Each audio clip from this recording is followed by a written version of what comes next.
হচ্ছে আমাদের P block আমাদের কমপ্লিট। তো পি ব্লকের পর আমরা এখন শুরু করব কেমিক্যাল বন্ডিং, রাসায়নিক বন্ধন।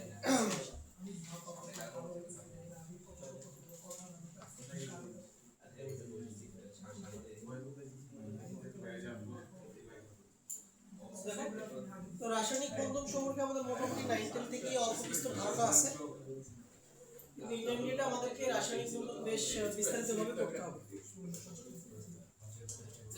তো আমরা প্রথমে দেখি যে আমাদের রাসায়নিক বন্ধন কাকে বলে। আমাদের রাসায়নিক বন্ধনের সংজ্ঞাটা কি? যে আকর্ষণ বলের সাহায্যে কোনো অণুতে পরমাণু সমূহ পরস্পরের সাথে যুক্ত থাকে তাকে রাসায়নিক বন্ধন বা কেমিক্যাল বন্ডিং বলে। তো দেখো যে রাসায়নিক বন্ধনের যে প্রকারভেদ, তো রাসায়নিক বন্ধন অনেক প্রকারের আছে, তবে এখানে মেইন ক্লাসিফিকেশন হচ্ছে রাসায়নিক বন্ধনের 4টা। প্রথমটা হচ্ছে আমাদের কি আয়নিক বন্ধন, তো এটাকে আয়নিক অর ইলেকট্রোভ্যালেন্ট বন্ড বলা যায়। ওকে, তারপর হচ্ছে আমাদের কি সমযোজী বন্ধন বা কোভালেন্ট বন্ড। তারপর হচ্ছে আমাদের সন্নিবেশ সমযোজী বন্ধন বা কোঅর্ডিনেট কোভালেন্ট বন্ড। এরপর হচ্ছে আমাদের ধাতব বন্ধন বা মেটালিক বন্ড। এটা হচ্ছে আমাদের 4টা মেইন ক্লাসিফিকেশন কেমিক্যাল বন্ডিং। তো এগুলো সবাই হচ্ছে যে লিখে ফেলবেন। স্যার পেজ 1 থেকে পেজ 1 থেকে দেখো 1 থেকে বলতে 100 পেজ আছে তো। ও এটা নতুন পেজ, আর এটা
দেখো। তো আজকের ক্লাসে আমরা বেসিক্যালি আলোচনা করব হচ্ছে যে আয়নিক বন্ধন নিয়ে।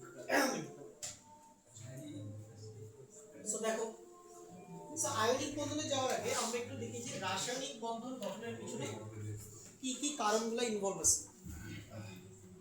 দেখো রাসায়নিক বন্ধন গঠনের সর্বপ্রথম এবং সবচেয়ে গুরুত্বপূর্ণ যেটা কারণ সেটা হচ্ছে স্থিতিশীলতা অর্জন। ওকে, অর্থাৎ মনে করো দুইটা পরমাণু, ধরো সোডিয়াম এবং ক্লোরিন, এই দুইটা পরমাণু মনে করো যে মুক্ত অবস্থায় আছে। তাহলে দুইটা পরমাণু মুক্ত অবস্থায় থাকলে তাদের স্থিতিশীলতা যা হবে, ওই দুইটা পরমাণু যদি পরস্পরের সাথে যুক্ত হয়ে একটা যৌগ গঠন করে তখন তাদের স্থিতিশীলতা আরো বেড়ে যাবে, তাদের স্থিতিশীলতা আরো বেড়ে যাবে। ওকে, আর স্থিতিশীলতা আর এনার্জি হচ্ছে পরস্পরের কি ব্যস্তানুপাতিক। শক্তি যত কম স্থিতিশীলতা তত বেশি, আর শক্তি যত বেশি স্থিতিশীলতা তত কম। ওকে, আরেকটা বিষয় হচ্ছে দেখো যে এনার্জি আর সক্রিয়তা, এনার্জি আর সক্রিয়তা একই জিনিসকে রিপ্রেজেন্ট করে।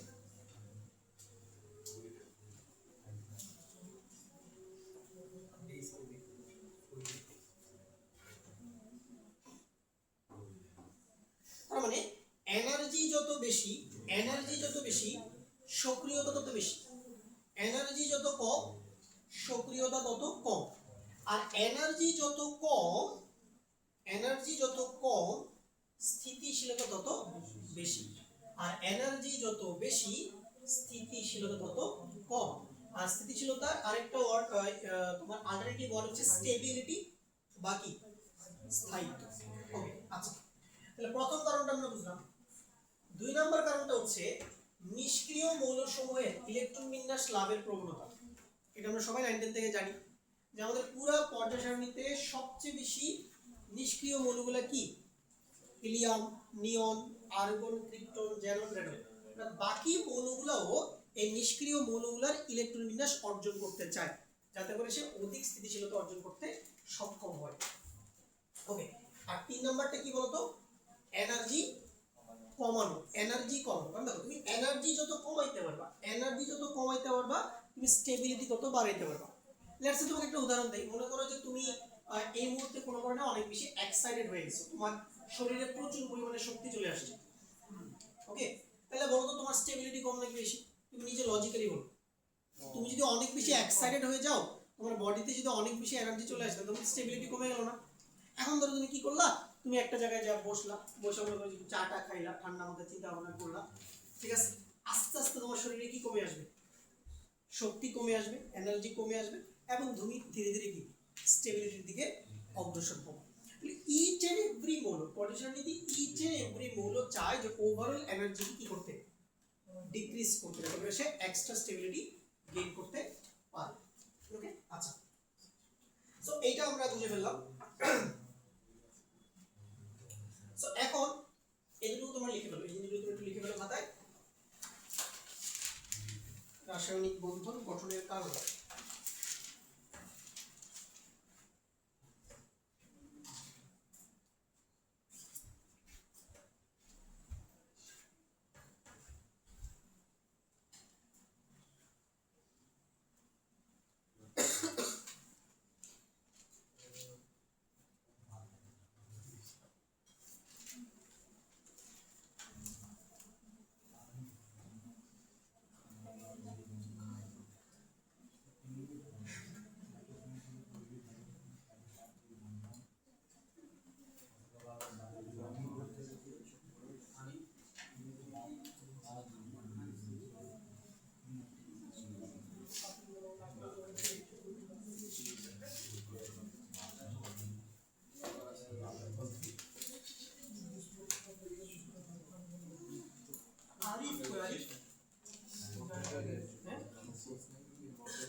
আয়নিক বন্ধন নিয়ে। সো আয়নিক বন্ধন কিভাবে গঠিত হয় দেখো। সো আয়নিক বন্ধন গঠনের ক্ষেত্রে আমরা সাধারণত কনসিডার করব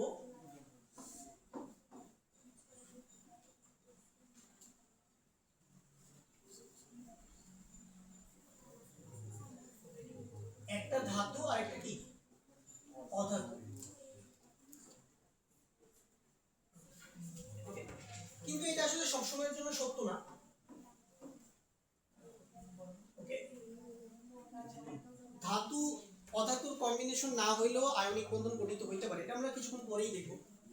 তো সাধারণত আয়নিক বন্ধন কিভাবে গঠিত হয়?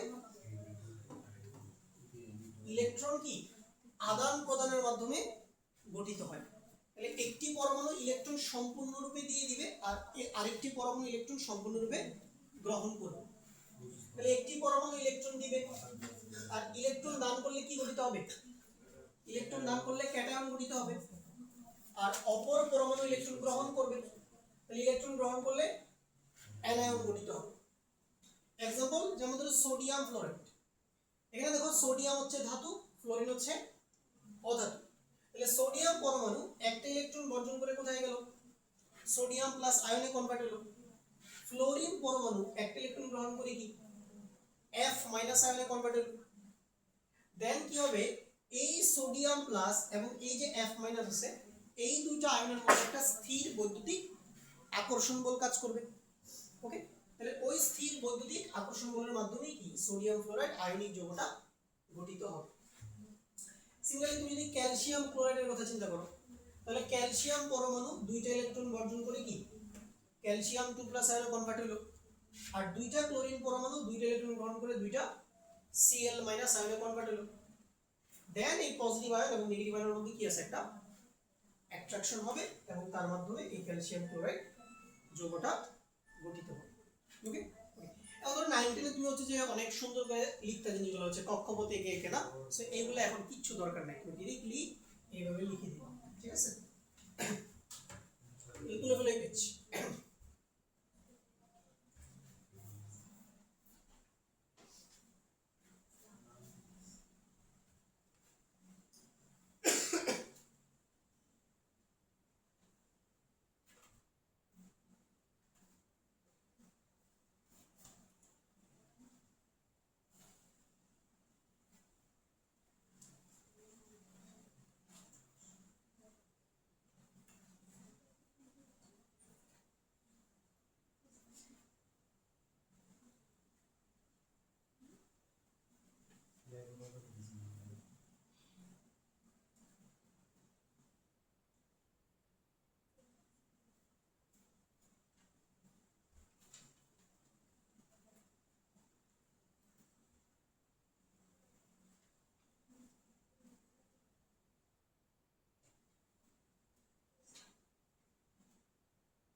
প্লাস হবে প্লাস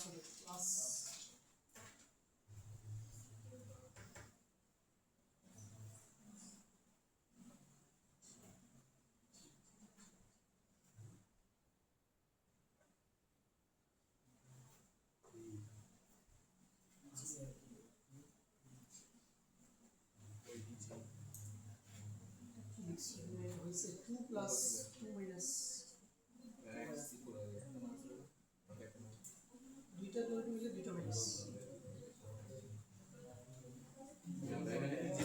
আচ্ছা বুঝছি ভাই, এরকম ইজি, এরকম আমরা আগে থেকে 9 10 থেকে পারি, নতুন কিছু নাই এখানে। আচ্ছা এখানে যদি আমরা আয়নিক বন্ধনের আরো কয়েকটা एग्जांपल দেখি, যেমন ধরো ম্যাগনেসিয়াম অক্সাইড। তো এখানে ম্যাগনেসিয়াম পরমাণু দুইটা ইলেকট্রন বর্জন করে ম্যাগনেসিয়াম 2+,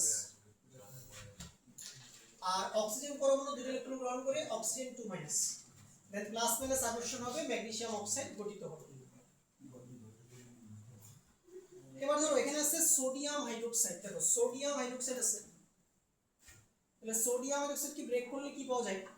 সোডিয়াম প্লাস পাওয়া যায় আর OH মাইনাস পাওয়া যায়, তাহলে Na প্লাস আর OH মাইনাস এর মধ্যে কি বন্ধন?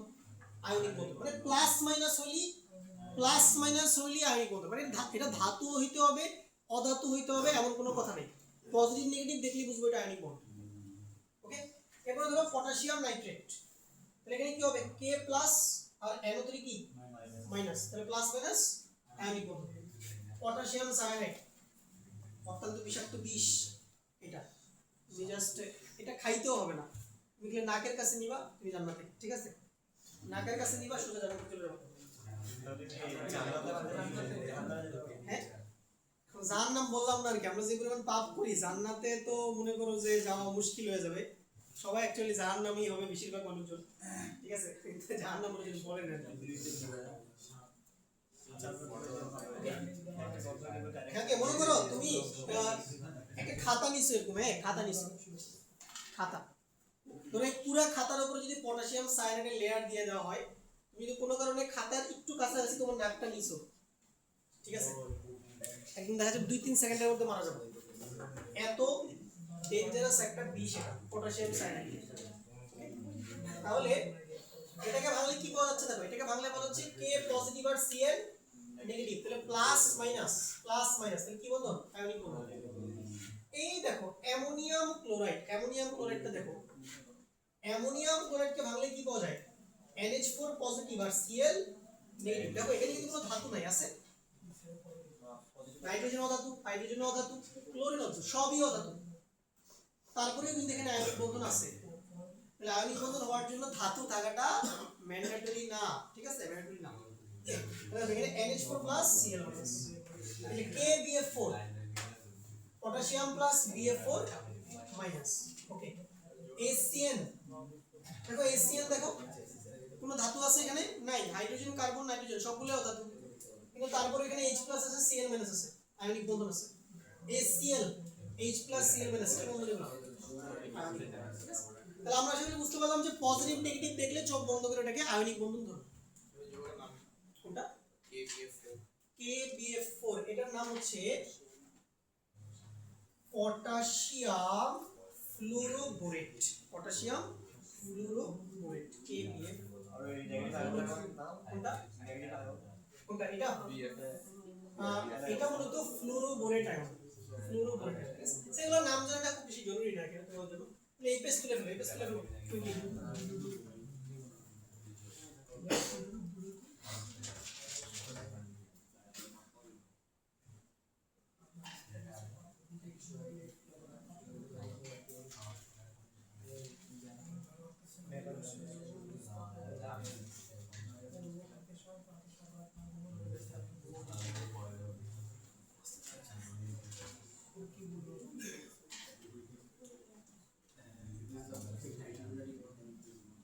লিখো নাফিস, অলস স্কয়ার,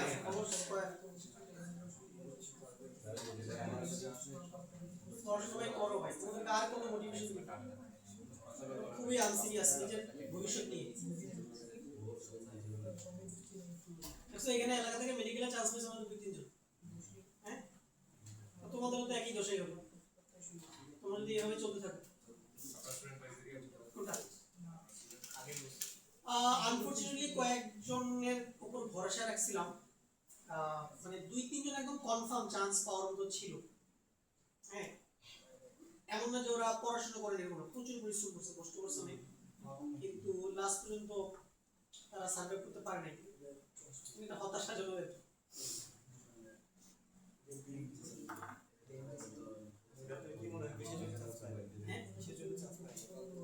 চান্স পায় না কিসের জন্য?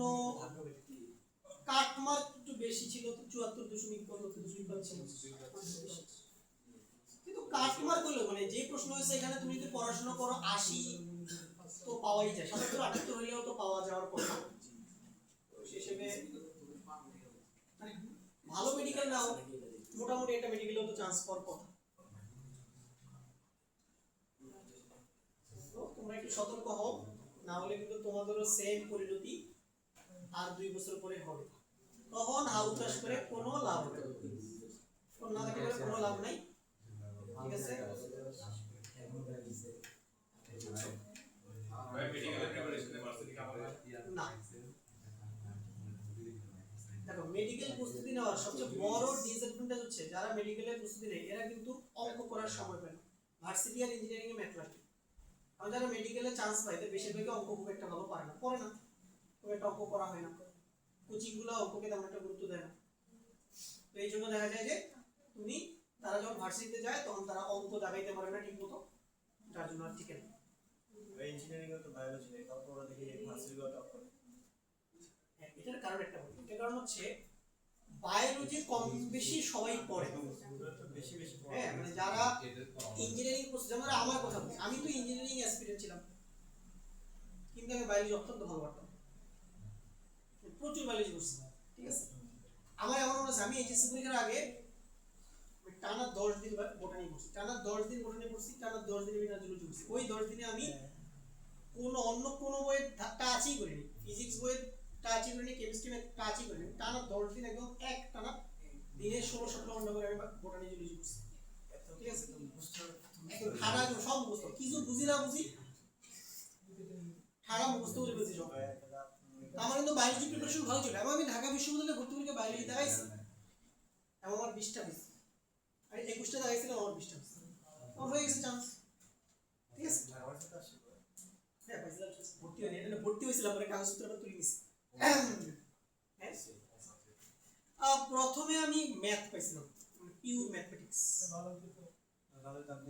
তো পরে কাগজপত্র জমা দিছি, ভর্তি হয়েছি 10,000 টাকা খরচ করে। পরে তো এমনি ম্যাথ পড়ার কোনো ইচ্ছা ছিল না, মানে পরে ইয়া করে আসতো, মানে ওই মাইগ্রেশন করে নতুন সাবজেক্ট আসতো, পরে ডিউতে পড়ার ইচ্ছা নেই, মানে ঢাকা ইউনিভার্সিটি দেখে ভালো লাগে না। ঠিক আছে, মানুষ ঢাকা ইউনিভার্সিটির হাইপ তুলে গেলে আমার ভালো লাগে না, আমি প্রপারলি ইঞ্জিনিয়ারিং পড়ার ইচ্ছা ছিল, এই জন্য ইঞ্জিনিয়ারিং চলে এসেছি। সায়েন্সের ফ্যাকাল্টি গুলোতে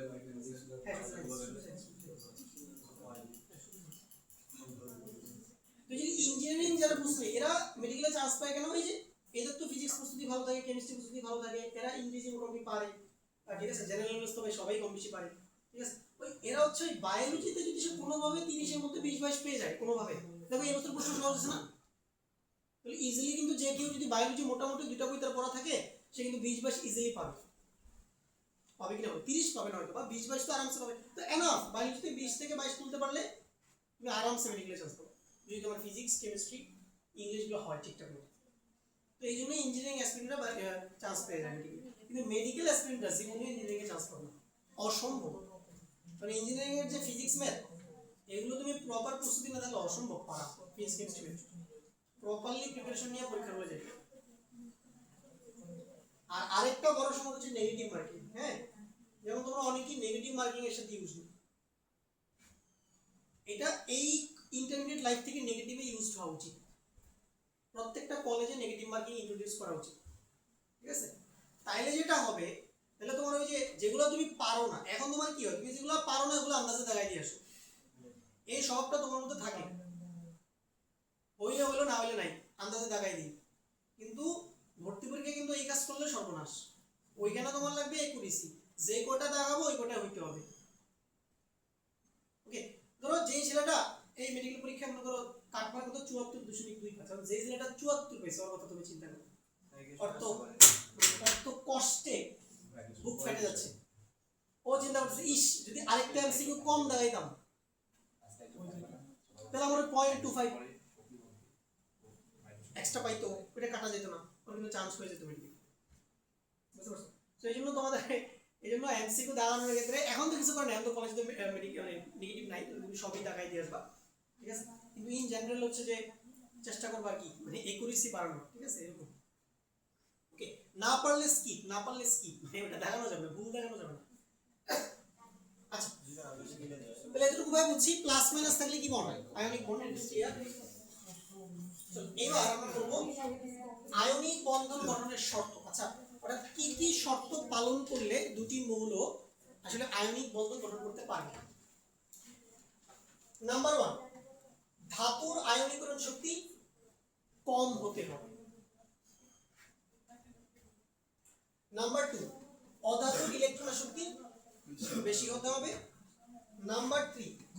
যৌগের লেটিস শক্তি বেশি হবে। আচ্ছা বুঝাচ্ছি কোনটা দিয়ে কি বুঝাচ্ছে। আচ্ছা আয়নীকরণ শক্তি মানে কি? আয়নীকরণ শক্তি মানে হচ্ছে কোন একটা ধাতব পরমাণু থেকে ইলেকট্রন অপসারণ করতে যে শক্তিটা লাগে, কোন একটা ধাতব পরমাণু থেকে ইলেকট্রন অপসারণ করতে যে শক্তিটা লাগে সেটাই হচ্ছে আয়নীকরণ শক্তি। সহজ ভাষায় যদি আমি বলি, এগুলো পরে বিস্তারিত পড়াবো। তো এখন মনে করো যে কোনো একটা ধাতব পরমাণু যদি আয়নীকরণ শক্তি যদি কম হয়, তাহলে ওই ধাতব পরমাণু থেকে সহজেই ইলেকট্রন অপসারণ করা যাবে, মানে ক্যাটায়ন গঠনটা ইজি হবে। বুঝতে পারছো বিষয়টা? ওকে, তাহলে ক্যাটায়ন তুমি যদি ইজিলি গঠন করতে পারবা, আয়নিক যৌগও তুমি সহজে গঠন করতে পারবা। নাম্বার 2 কি বলছে? অধাতুর ইলেকট্রন আসক্তি বেশি হতে হবে। আচ্ছা ইলেকট্রন আসক্তি মানে কি? ধরো তুমি ক্লোরিন অক্সিজেন এই পরমাণুগুলোর কথা চিন্তা করো, এরা কিন্তু কখনো ইলেকট্রন বর্জন করে না, এরা অলওয়েজ ইলেকট্রন কি করে? গ্রহণ করে। অর্থাৎ এই পরমাণুগুলোর ইলেকট্রন গ্রহণ করার প্রবণতা কি থাকে? বেশি থাকে। আর কোনো একটা অধাতব পরমাণু যত সহজে ইলেকট্রন গ্রহণ করবে, অ্যানায়ন গঠন কি তত সহজ হবে না। আর অ্যানায়ন গঠন যত সহজ হবে, আয়নিক যৌগ গঠনও কি হবে? সহজতর হবে। এই জন্যই বলা হচ্ছে ধাতুর ইলেকট্রন শক্তি কি হবে? কম, অধাতুর ইলেকট্রন শক্তি কি বলতেছি? ধাতুর আয়নীকরণ শক্তি কম, অধাতুর ইলেকট্রন শক্তি কি বেশি হতে হবে। 3 নাম্বার কি বলছে? গঠিত যৌগের লেটিস শক্তি বেশি হতে হবে। সো এইটা একটা নতুন ওয়ার্ড তোমাদের জন্য। আমি জানি না তোমরা এই শব্দটা আগে কখনো শুনছো কিনা। লেটিস এনার্জি কখনো শুনছো? কোনো গাইডের কোথাও লেখা ছিল? পাঞ্জিরি গাইডে কোন কাজে পাঞ্জিরি গাইড করছো, ঠিক আছে? পাঞ্জিরি গাইড নিয়ে একটু মাথার মধ্যে ঢুকায় রাখতে, ঠিক আছে? বুঝছো না? পাঞ্জিরি গাইড, ওইটাই জীবন, ওইটাই যৌবন, ঠিক আছে? পাঞ্জিরি ছাড়া কোনো কথা নাই, ঠিক আছে? এই গাইড ফাইট করে আর কোনো কাজ হবে না, ঠিক আছে? গাইড পড়বা তো একদম তুমি চলে যাবা মাটির 10 হাত নিচে, ঠিক আছে? কোথাও কোনো চান্স হবে না কোনো গাইড ফাইট পড়ে। এখন পুরাটাই হলো মেইন বই, মেইন বই ছাড়া কোনো কথা নেই। মেইন বই আর হচ্ছে নিজের বেসিক, এটাই তোমাকে ভালো একটা জায়গায় নিয়ে যাবে। গাইড থেকে কিছু আসবে না, কিচ্ছু আসবে না, কোথা থেকে কিছু আসবে না। বোর্ড কোশ্চেন তো প্র্যাকটিসের জন্য। তো বোর্ড কোশ্চেন কখনো রিপিট হয়? টাইপ রিপিট হয়, কোশ্চেন তো রিপিট হয়। তো লিখবো না কিনা লিখবো? আয়নিক বন্ধন গঠনের শক্তি লিখবো।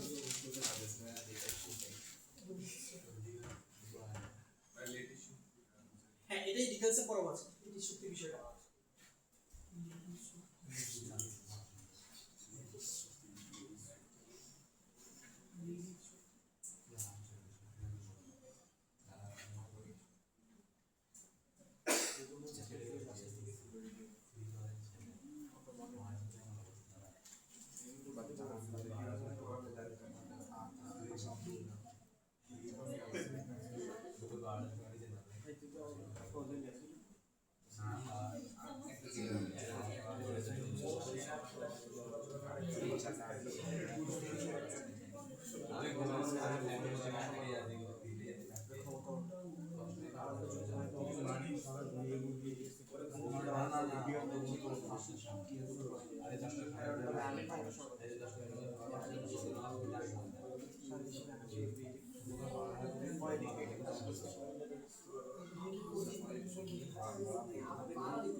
চলো এবার আমরা একটু লেটিস শক্তিটাকে বোঝার চেষ্টা করি। সো আয়নিক যৌগের সবচাইতে গুরুত্বপূর্ণ প্রপার্টি হচ্ছে তার এই লেটিস শক্তি। তাহলে একটা আয়নিক যৌগের সমস্ত ভৌত রাসায়নিক ধর্ম কার উপর নির্ভর করে? এই লেটিস শক্তির উপরে নির্ভর করে। তো চলো জিনিসটাকে একটু বোঝার চেষ্টা করি আমরা। লেটিস শক্তি বা লেটিস এনার্জি, আচ্ছা, মনে করো তোমার কাছে একটা আয়নিক যৌগ আছে এবি, যেগুলো একটা আয়নিক যৌগ। বলো তো যে কোনো আয়নিক যৌগের কক্ষ তাপমাত্রায় ভৌত অবস্থা কি থাকে? রুম টেম্পারেচারে ধরো সোডিয়াম ক্লোরাইড 25°C, তার ভৌত অবস্থা কি? সলিড না কঠিন। তাহলে এবি একটা আয়নিক যৌগ এবং এটা ভৌত অবস্থা হচ্ছে কঠিন। এখন কোন একটা আয়নিক যৌগে যেটা হয় যে তোমার ধরো তুমি সোডিয়াম ক্লোরাইডের কথা চিন্তা করো, সোডিয়াম ক্লোরাইডের যে অণু আছে সেখানে যেটা হয় যে একটা সোডিয়াম আয়নের চারপাশে অনেকগুলা ক্লোরাইড আয়ন এবং একটা ক্লোরাইড আয়নের চারপাশে অনেকগুলা সোডিয়াম আয়ন মিলে একটা ত্রিমাত্রিক ক্যালাস তারা কি করে গঠন করে। ত্রিমাত্রিক ক্যালাস মানে যে কোনো আয়নিক যৌগ কিন্তু কক্ষ তাপমাত্রায় একটা ক্রিস্টাল লেটিস হিসেবে কি করে অবস্থান করে। তো এই লেটিসের মধ্যে এই সোডিয়াম আয়ন এবং ক্লোরাইড আয়ন কি একটা প্রপার 3D অ্যারেঞ্জমেন্টে থাকে একটা নির্দিষ্ট দূরত্বে। তাহলে এই সোডিয়াম প্লাস এবং Cl মাইনাসের মাঝে একটা কি অ্যাট্রাকশন আছে না, আকর্ষণ বল আছে না, আসি নেই বল।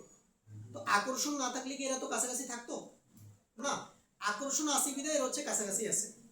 এখন তুমি যদি চাও যে এই সোডিয়াম প্লাস থেকে তুমি Cl মাইনাস আয়নকে মুক্ত করবা বা একটা সোডিয়াম আয়নকে তার আশেপাশের ক্লোরাইড আয়ন থেকে তুমি পুরোপুরি কি করতে চাচ্ছ, সেপারেট করতে চাচ্ছ, তাহলে এই সেপারেশনটা ঘটানোর জন্য অবশ্যই তোমাকে বাইরে থেকে কি প্রদান করতে হবে, তাপ শক্তি প্রদান করতে হবে। ব্যাপারটা হচ্ছে এরকম যে মনে করো এবি একটা আয়নিক যৌগ, এটা কঠিন অবস্থায় আছে। তো আমরা চাচ্ছি যে এই আয়নিক যৌগটাকে ভেঙে তার ক্যাটায়ন এবং অ্যানায়নগুলোকে কি করতে, আলাদা করে ফেলতে। অর্থাৎ এ আর বি এর মধ্যে যে স্ট্রং বন্ডিংটা আছে ওই বন্ডিংটাকে আমরা ভেঙে ফেলছি। ভেঙে ফেলার কারণে এ প্লাস আলাদা হয়ে গেছে এবং বি মাইনাস কি হয়ে গেছে, আলাদা হয়ে গেছে। তাহলে কোনো আয়নিক যৌগের ক্যালাসকে ভেঙে উপাদান ক্যাটায়ন এবং উপাদান অ্যানায়নে বিভক্ত করতে আমাকে বাইরে থেকে যে তাপ শক্তিটা প্রদান করা লাগবে তাকে আমরা কি নাম দিচ্ছি, লেটিস এনার্জি বা লেটিস শক্তি। এবং দেখো এখানে ডেল্টা এইচ এর মানটা কত, প্লাস 370 কিলো জুল পার মোল। এর মানে হলো 1 মোল এবি যৌগের ক্যালাসকে ভেঙে এ প্লাস এবং বি মাইনাসে পরিণত করতে 370 কিলোজুল তাপ শক্তি প্রদান করতে হবে। আর ডেল্টা এইচ যদি পজিটিভ হয় এটা কি প্রক্রিয়া, তাপহারী প্রক্রিয়া, তাপহারী। বুঝতে পারছো? আচ্ছা, তাহলে লেটিস শক্তিকে এইভাবে ডিফাইন করা যায় যে কোনো আয়নিক যৌগের ক্যালাসকে ভেঙে উপাদান ক্যাটায়ন এবং অ্যানায়নে বিভক্ত করতে যে তাপ শক্তি দেওয়া লাগে তাকে লেটিস শক্তি বলে। লেটিস শক্তিকে আরেকটা ওয়েতে ডিফাইন করা যায়, সেটা কি, তুমি যদি এই বিক্রিয়ার রিভার্স বিক্রিয়াটা ঘটাও। রিভার্স বিক্রিয়া মানে যে ধরো তোমার কাছে এ প্লাস আছে এবং বি মাইনাস আছে এবং এগুলো কিন্তু সব কোন অবস্থায় দেখো, ভৌত অবস্থা কি, আয়নগুলোর ভৌত অবস্থা দেখো গ্যাস, সবগুলা গ্যাসীয় অবস্থায় থাকে। তাহলে এ প্লাস এই ক্যাটায়ন এবং বি মাইনাস এই অ্যানায়নকে একত্রিত করে এই এবি আয়নিক যৌগের ক্যালাস সৃষ্টির সময় যেই পরিমাণ তাপ শক্তি নির্গত হয় তাকে কি বলে, লেটিস এনার্জি বা লেটিস শক্তি। তাহলে দেখো এদিকে ভাঙার সময় 370 কিলোজুল দেওয়া লাগছে, এজন্য এটা কি পজিটিভ। আর এবি যখন তৈরি হইছে তখন 370 কিলোজুল কি হইছে, নির্গত হইছে, এইজন্য এখানে কি মাইনাস। তো এখানে যে প্লাস মাইনাস গুলো দেওয়া হয় এগুলা দিয়ে কি বড় ছোট বোঝায় না, এই প্লাস মাইনাস দিয়ে কিন্তু বড় ছোট ভ্যালু বোঝানো হয় না। প্লাসের মিনিং হলো শক্তি বাইরে থেকে দিতে হবে আর মাইনাসের মিনিং হলো শক্তি কি হবে, নির্গত হবে। এটা হচ্ছে মেইন কাহিনী, ঠিক আছে? তাহলে এরকম রিঅ্যাকশন তুমি যদি উল্টায় দাও তাহলে ডেল্টা এস প্লাস থেকে কি হয়ে যাবে, মাইনাস। বুঝতে পারছো? তাহলে এখন আমরা লেটিস শক্তির দুই ভাবে সংজ্ঞা দিব। কয়ভাবে? দুই ভাবে সংজ্ঞা দিব, যেটা তোমার ভালো লাগে তুমি ওইটা পরীক্ষার খাতায় লিখো। তাহলে এবার সংজ্ঞাটা খাতায় লিখো, লেটিস শক্তির সংজ্ঞাটা একটু লিখো। লিখো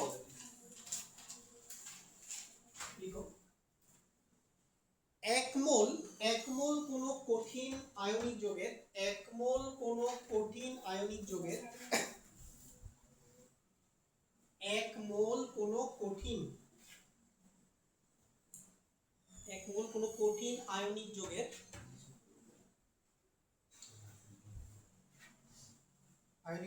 ক্যালাসকে ভেঙে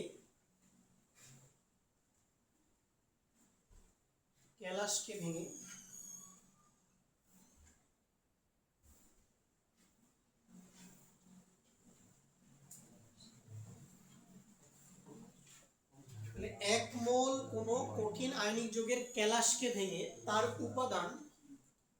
উপাদান ক্যাটায়ন এবং অ্যানায়নে বিভক্ত করতে,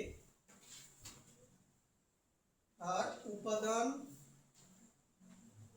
ক্যাটায়ন এবং অ্যানায়নে বিভক্ত করতে,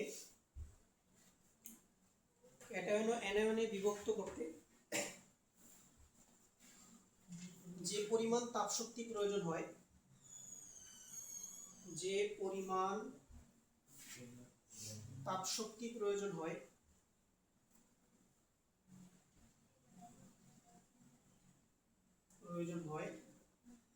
তাকে ওই যৌগের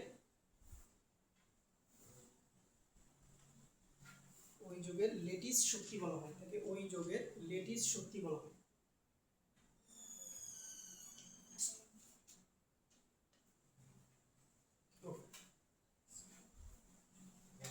আরেকটা সংজ্ঞা লিখো।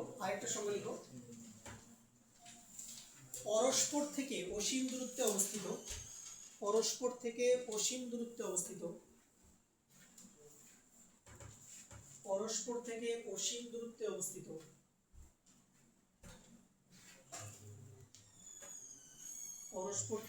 অসীম দূরত্বে অবস্থিত প্রয়োজনীয় সংখ্যক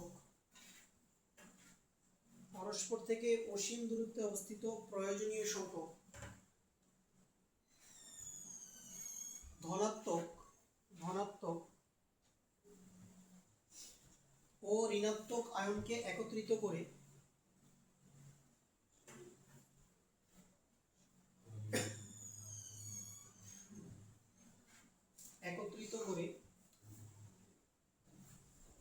এক মোল কোনো আয়নিক যৌগের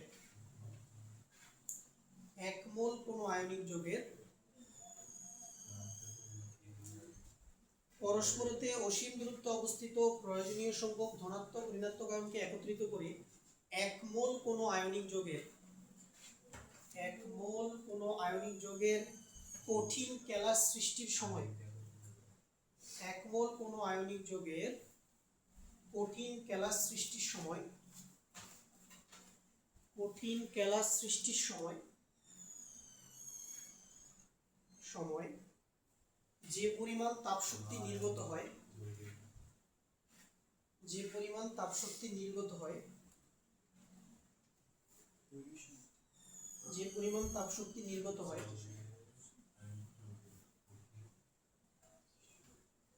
যে পরিমাণ তাপশক্তি নির্গত হয়, তাকে ওই যৌগের লেটিস শক্তি বলা হয়।